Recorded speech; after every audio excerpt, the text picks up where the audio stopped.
Hello, everybody. Welcome to Left on Right, where we give the left wing perspective on right wing media. Today, we are going to talk about how Democratic Governor Andy Beshear has scored huge wins for the people of Kentucky, despite being in the state that voted heavily for Trump.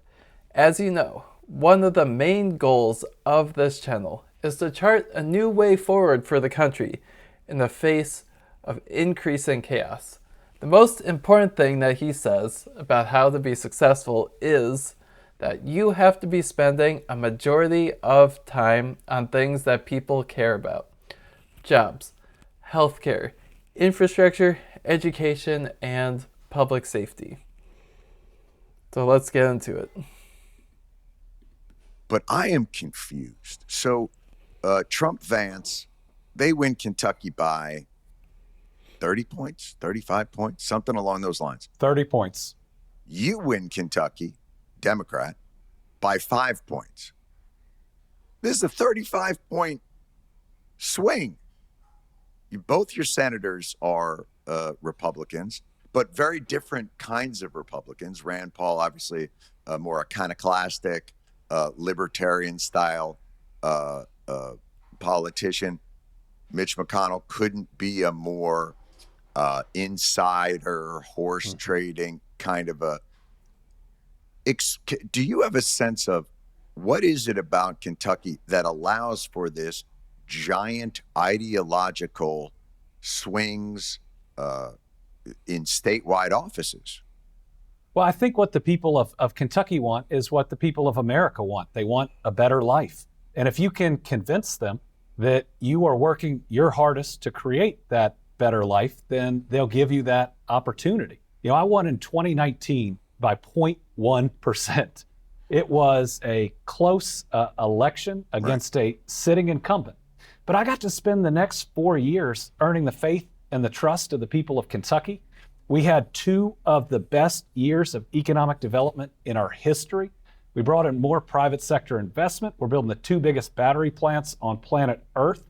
We created jobs that have some of the highest wages in our history. And so while we complicate politics and government a lot, it's supposed to be about creating a better life for all Kentuckians, for all Americans. And I think when people see that, you can break through regardless of your party. That was pretty awesome message there. It's, the fact that he's able to get elected as a Democrat in a heavily Republican state is pretty incredible. And, you can tell that it's a really strong conviction and he's focused towards concrete wins in a short amount of time. You have a limited time in office and you really need to get some hard wins and move fast. And so he talks a little bit more about how he's making progress, how he got to that point, and we'll analyze that a bit. How did you end up doing it? Well, sometimes you need some legislation, but most of the time it's your effectiveness. When people are looking at So he's talking about building new battery plants in Kentucky, and how is he making that happen with government? Locating a huge investment, you got to have the site, you got to have the power, you got to have the water, you got to have the infrastructure, but then you've got to be able to convince them and give them comfort that they when can you get say it, them, you mean the company. The company, okay. That you can get it done. On our major projects, every single cabinet that has a part reports to me every 2 weeks, because my job is to get those built as fast as we can. And we sell speed to market to all these companies that if you come to Kentucky, we'll get you up and running faster than anywhere. So I think that's something that people could do anywhere in the country, and making things fast. California's gotten a lot of flack for being really slow moving in various public projects, and why is that? I think anybody could take a line out of this guy's book. So we brought everybody in as a team. The environmental permitters sit down with companies ahead of time because these companies want to do right by the environment, and we work together to see how fast we can do it and where the best placement of this or that would be to meet the goals and to protect the environment. Our building inspectors are ready ahead of time and are there. It's just about making things work and understanding that when we make it easier for people to build that facility, then the jobs come to our people that much faster. I mean, doesn't that just sound like music to your ears? Moving fast with governments, kind of amazing. Like the updates every 2 weeks. If there's any problem, he can make it happen. So, yeah, I mean, that's pretty great. I can see why this guy is able to cut through. So, we're going to talk a little bit about how tariffs are related to all this. And I mean, one thing that's interesting here is Jon Stewart. Well, first of all, he's doing a great job just having this interview, but, he's really interested in the political angle of this. And Andy Beshear keeps bringing the discussion back to just, how are we getting things done? You got to show how you're getting things done. You got to show progress, explain what the process is, why we're able to make things happen quickly. And it's kind of crazy that so many people struggle to do this. So I'm sure there's more behind the scenes as how he's able to cut through a tape like this. It does. And making batteries in the United States right now takes foreign direct investment. So this is a joint venture between Ford, that has a huge Kentucky presence, and SK, which is a South Korean company. Okay. And so when you look at these tariffs, it not only makes the operations and the cost of operations that much more difficult, because we do have to import right now materials, and we're going to have to until we build out this industry, which is going to take time. But what's happening before this tariff policy, but you also are insulting and or attacking the countries where these companies are in. I mean, I never thought a president could push Japan and South Korea towards China. That's bad for foreign direct investment. That's bad for global security. Oh, this important thing to think about is when we're talking about increasing manufacturing in the U.S., one of the key components of that is that we need to make the U.S. an attractive place for foreign capital and expertise to put factories so that we can build out that manufacturing expertise as well. And you can see that Kentucky already has a specialty in building cars, and so they don't want to get left behind in terms of the new technology that's developing, and so that's why Kentucky is also making an investment in battery technology, so they're diversifying their portfolio of investments and technologies that they can manufacture. I'll give you another example. The biggest Toyota plant in the world is in Kentucky. It's in Georgetown. The biggest one in the world is in Kentucky? In the world. Yeah. We make the Camry. We also make some Lexuses. Right. But when you push away countries that invest and their companies invest so much in us, it creates some significant concerns. I mean, you look at what's going on in Canada right now, where they rightfully feel attacked by this administration. Well, it's about time. The free ride for Canada is long over. That's over. Those bastards. I always liken that to, All right, so Jon Stewart's going a little bit off the plot here, but yeah, I mean, it's interesting just talking about all of our allies. There's many companies that are investing in the U.S., and we want to be able to, learn from them and get their investments and all that good stuff. So that's a great example of why the tariffs haven't been very effective. I mean, when you think about the tariffs and bringing back manufacturing and like the unfairness with China, there's a lot more strategic ways to go about that the government could have pursued, but wasn't very effective. So they kind of go on to say like,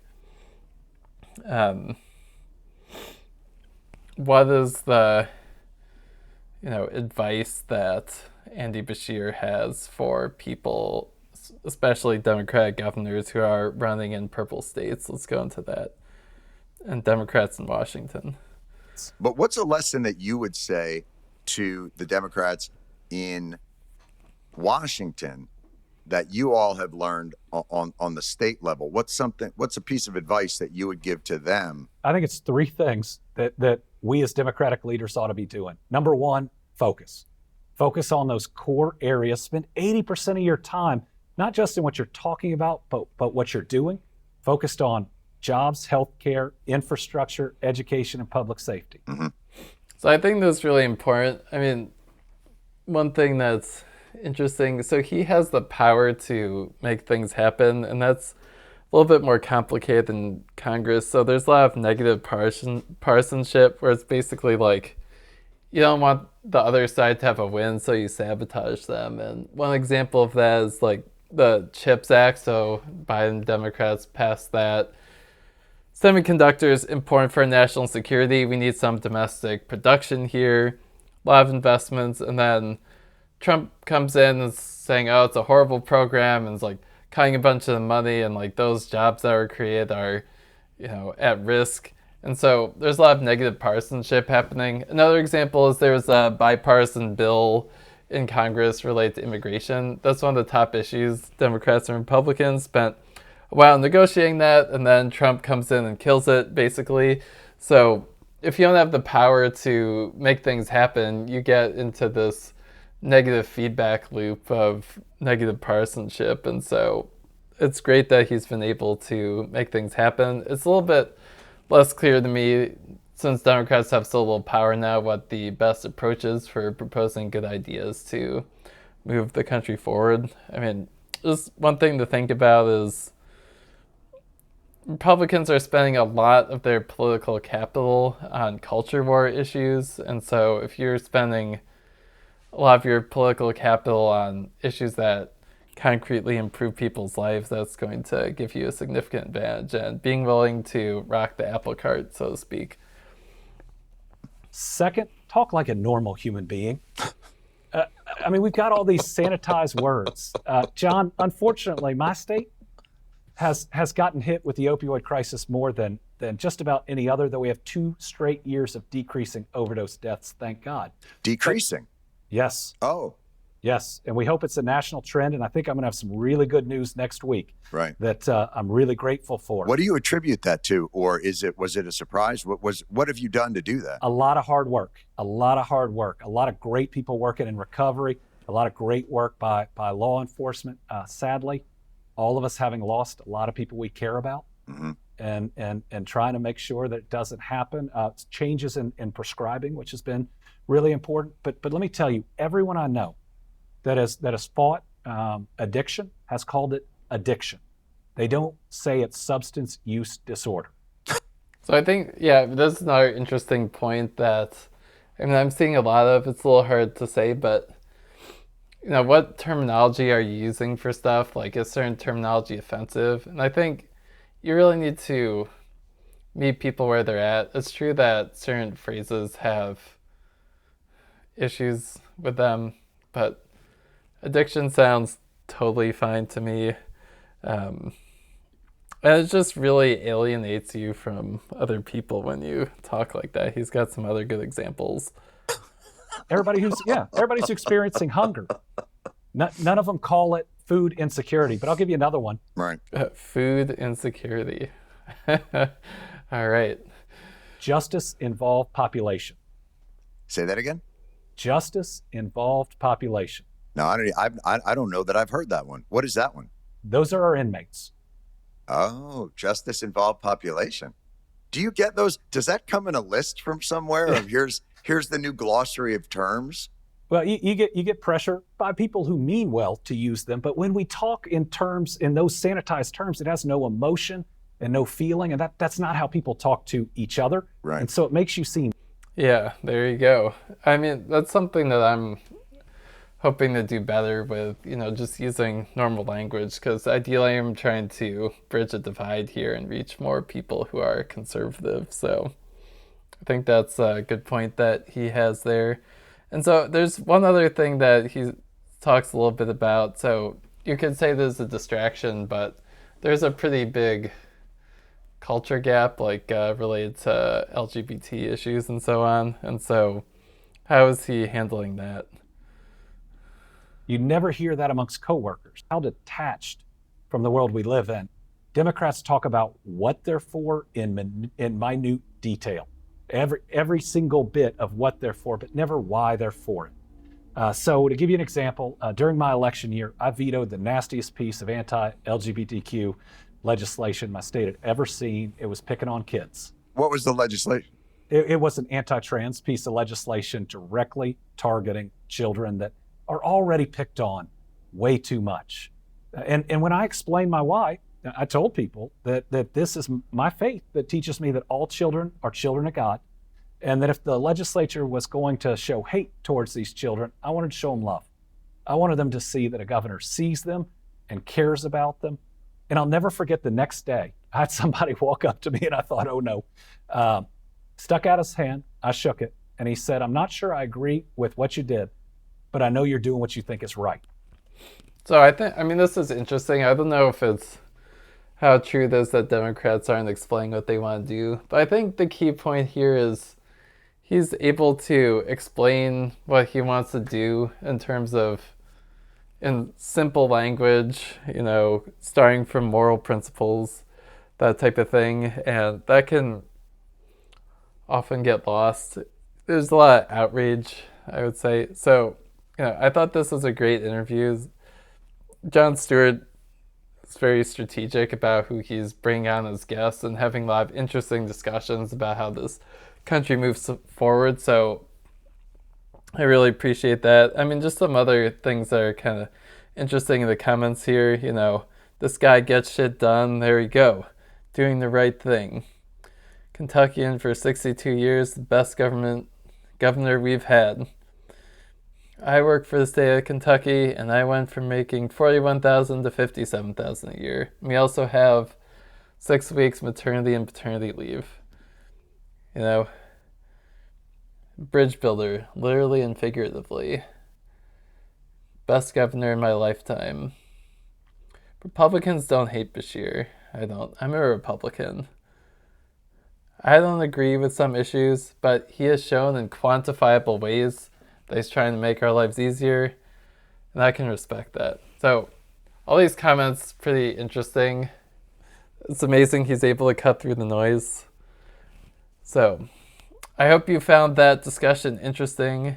I really like the work that Andy Beshear is doing. I hope that we can have more of this in this country. I hope that Democrats can focus more on the core issues, as he says. Spend 80% of your time doing things, showing people that you're doing them. Jobs, healthcare, infrastructure, education, public safety. And with that, we will finish today's video. Thank you very much for listening. If you like this video, please give it a thumbs up, share it with your friends, and subscribe to the channel. Thank you.